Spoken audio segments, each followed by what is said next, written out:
आकाश एक बहुत गरीब लड़का था जो अपने पिता के मरने के बाद अपनी माँ के साथ रहता था। उसकी माँ की ख्वाहिश थी कि वो पढ़ लिख कर बहुत बड़ा आदमी बन जाए, लेकिन उसके पास आकाश की पढ़ाई के लिए पैसे नहीं थे।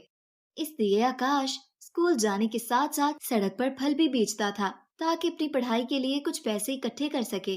वो दिन रात पढ़ाई में लगा रहता कि एक दिन माँ की ख्वाहिश पूरी कर सके।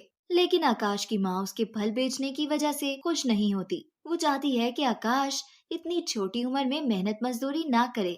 आकाश अपनी माँ को तसल्ली देते हुए कहता है, माँ तुम देखना, एक दिन मेहनत करते करते बड़ा आदमी बन जाऊंगा और फिर ये दिन हमें याद भी नहीं आएंगे।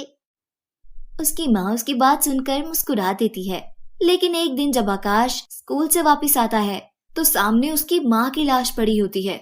लोग उसे बताते हैं कि तुम्हारी माँ फल लेने बाजार गई थी, मगर वहाँ एक गाड़ी की टक्कर से एक्सीडेंट हो गया और वो मर गई। ये सुनकर आकाश बहुत रोता है। फिर अचानक एक आदमी उसके पास आता है और उससे कहता है, मेरा नाम सुरेंद्र है और तुम्हारी माँ मेरी गाड़ी की टक्कर से मरी है, इसलिए अब तुम यहाँ अकेले नहीं रहोगे बल्कि मेरे साथ मेरे घर रहोगे। और फिर आकाश सुरेंद्र के साथ उसके घर आ जाता है। उसका घर बहुत खूबसूरत और बहुत बड़ा बंगला होता है, जहाँ वो अपनी पत्नी टीना और बेटी कशिश के साथ रहता है। लेकिन वो दोनों आकाश को देखते ही मुंह बना लेती हैं। सुरेंद्र की पत्नी आकाश को देखकर कहती है, ये तुमने क्या किया सुरेंद्र? इस अनाथ लड़के को किसी अनाथ खाने भेज देते, यहाँ क्यों लाए हो? लेकिन सुरेंद्र इसकी बात नहीं सुनता और कहता है, आज से आकाश मेरा बेटा है और वो हमारे साथ इसी घर में रहेगा। ये सुनकर दोनों माँ बेटी का मुंह बन जाता है। कशिश भी आकाश को बिल्कुल पसंद नहीं करती, मगर अपने पिताजी की वजह से चुप हो जाती है। मन ही मन में आकाश को घर से निकालने के मंसूबे बनाने लगती है। आकाश इस घर में आकर बहुत खुश होता है। अब वो सिर्फ स्कूल जाता है और उसे पढ़ाई के खर्चे के लिए फल भी नहीं बेचने पड़ते। लेकिन स्कूल से वापस आते ही कशिश उसे एक मिनट भी आराम नहीं करने देती और अपने सारे काम उसी से करवाती है। वो जब भी किताबें लेकर पढ़ने बैठता, कशिश उसके सर पर खड़े होकर चिल्लाती, तुम इस घर के मालिक नहीं हो कि आराम से बैठे रहो, बल्कि हमारे नौकर हो, नौकर। किताबें छोड़ो और जल्दी से बाजार से सौदा लेकर आओ। आकाश उसकी बात सुनकर चुप रहता और किताबें छोड़कर सौदा लेने चला जाता।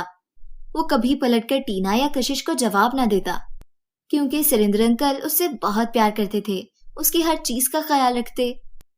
एक बार सुरेंद्र अंकल आकाश और कशिश के लिए स्वेटर्स लेकर आए। जब आकाश ने वो स्वेटर पहना तो सुरेंद्र अंकल ने इसकी बहुत तारीफ की।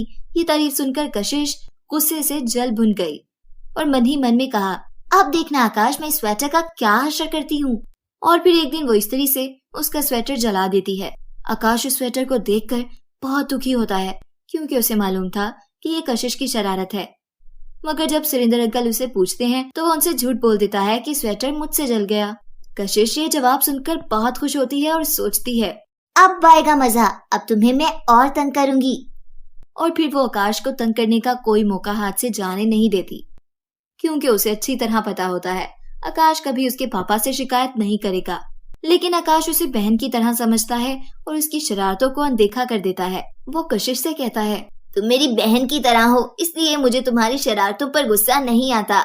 लेकिन कशिश उसकी बात भी नहीं सुनती और एक दिन सीढ़ियों के पीछे छुपकर आकाश को धक्का दे देती है।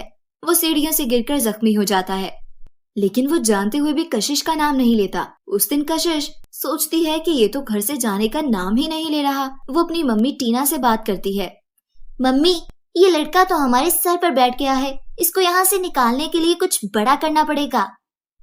कशिश की मम्मी भी उसकी हाँ में हाँ मिलाती है और फिर दोनों एक दिन उसके कमरे को आग लगा देती हैं ताकि वो जलकर मर जाए। लेकिन उन्हें पता नहीं चलता कि इस कमरे में आकाश नहीं बल्कि उनके पापा सुरेंद्र सो रहे होते हैं।